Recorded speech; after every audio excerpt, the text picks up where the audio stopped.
1898, qui est un lieu d'art, qui est aussi une pépinière d'artistes, qui est un lieu dans un appartement, pas parce qu'on n'a pas trouvé notre espace ailleurs, mais parce que c'est volontairement dans un appartement, un lieu de vie, un lieu de partage, comme la maison de mamie ou de la grand-tante au cœur d'Alger.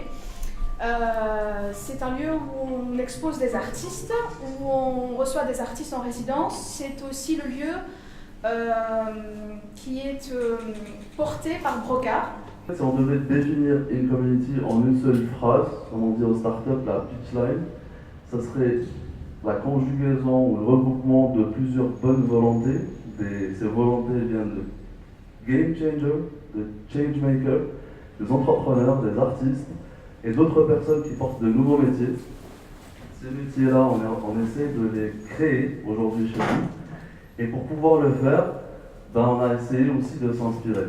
Rapidement, donc, je vais vous parler un peu plus de 42, ce que c'est et un petit peu comment ça fonctionne. Donc, je vais commencer par vous raconter ce que je raconte à peu près tout le temps, c'est un petit peu la genèse de 42, c'est-à-dire comment ça a démarré, ça permet de comprendre un petit peu ce que c'est.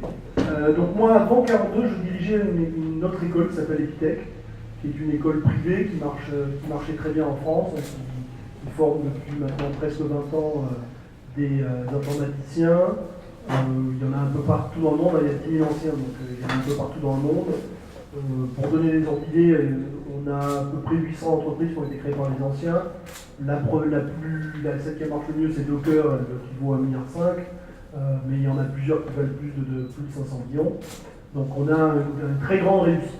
Donc ça marche bien. Sauf que c'est une école privée, chère, c'est peut-être une des plus chères en France, qui s'adresse essentiellement à des gens qui ont réussi assez bien leur scolarité, à un niveau de scolarité assez haut. Je vais vous parler de mon expérience personnelle.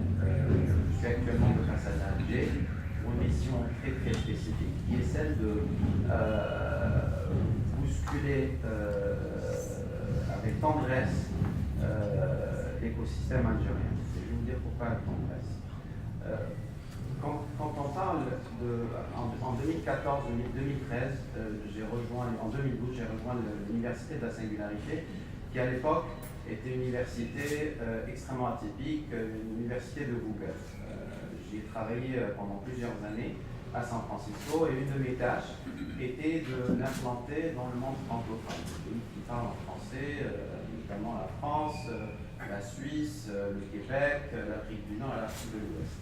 Je vais vous dire aussi deux mots en guise de préambule de ce que c'est Creative Valley.